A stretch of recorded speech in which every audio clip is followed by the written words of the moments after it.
नागपूरच्या हिंसेला जबाबदार कोण यावरून आता जोरदार राजकारण पाहायला मिळते। नेमकं कोणी काय म्हटलंय आपण जाणून घेऊया।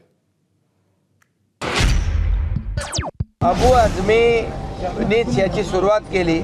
अबू आझमीला काही समाजाची विशिष्ट मतांची जुळवणी करायची, परंतु विशिष्ट मतं घेत असताना समाजामध्ये द्वेष निर्माण होणार नाही याची काळजी घेतली पाहिजे।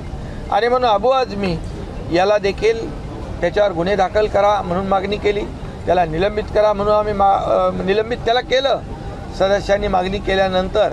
आणि म्हणून जे लोक औरंग्याच्या समर्थनासाठी या राज्यामध्ये बाहेर येतील, पुढे येतील, त्यांच्यावर कडक कारवाई केली जाईल। कोणते काँग्रेसचे अध्यक्ष हर्षवर्धन सपकाळ यांनी तर औरंगजेब आणि देवेंद्र फडणवीस मुख्यमंत्री यांची तुलना केली, म्हणाले हे क्रूर प्रशासक आहेत। म्हणजे हर्षवर्धन सपकाळांचे काय देवेंद्रजींनी काही डोळे काढले का त्यांची जीभ छाटली का, त्यांची नखं काढली का त्यांची सालपट सोडली का, काय केलं? औरंगजेबाने तर अनन्वित अत्याचार केले, तुम्ही त्यांची बरोबरी त्यांची मुख्यमंत्र्यांच्या बरोबर करता।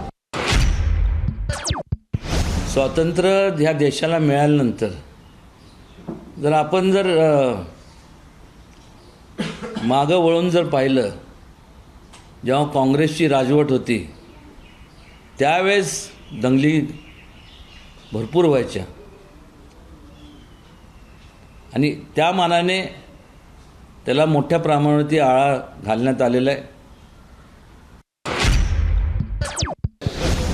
सुरुवात कुठून झाली? अबू आझमीपासून झाली। अबू आझमीने उदो केला म्हणून देश पेटला, सगळे लोक चिडले, तर सुरुवात ती आहे ना। एवढी वर्ष त्या ठिकाणी होती का बरं? कधी विश्व हिंदू परिषदेने, कधी बजरंग दलाने आंदोलन केलं का? नाही केलं का? नाही केलं, तोपर्यंत शांत होतं।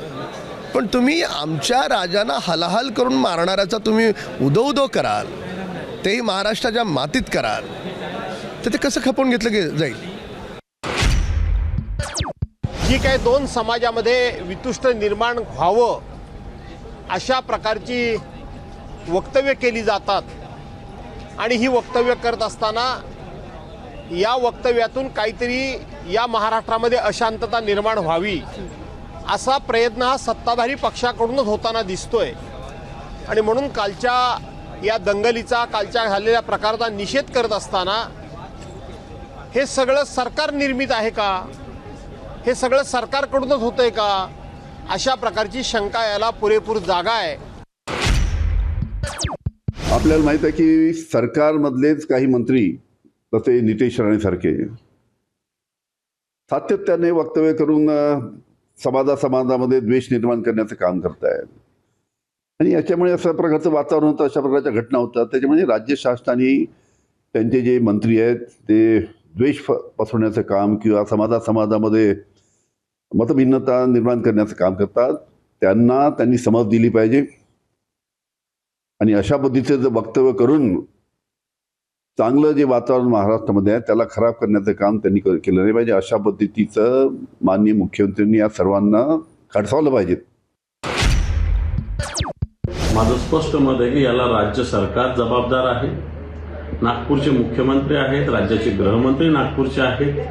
दंगा इथं होतोय आणि पोलिसांना कोणत्या गोष्टी कळत नाही, परंतु मागच्या महिनाभरापासून या राज्यामधलं वातावरण खराब करून हिंदू मुसलमानाचे भांडण लावून, दंगली घडवून स्वतःची पोळी भाजवण्याचं षडयंत्र राज्य सरकारने करण्याचा पूर्ण प्रयत्न केलेला आहे, ज्याच्यातून हिंदूंचं जनजीवन खराब व्हायचं, मुस्लिमांचं जनजीवन खराब करायचं आणि आपली राजकीय पोळी भाजायची असा उद्देश हा दिसतोय।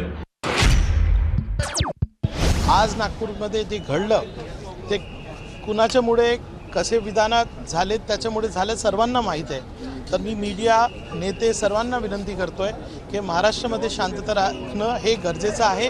सर्वसामान्य लोकांना त्रास होतोय आणि जी घटना नागपूरमध्ये झाली त्याची चौकशी होत आहे, ते सगळं बाहेर येईलच।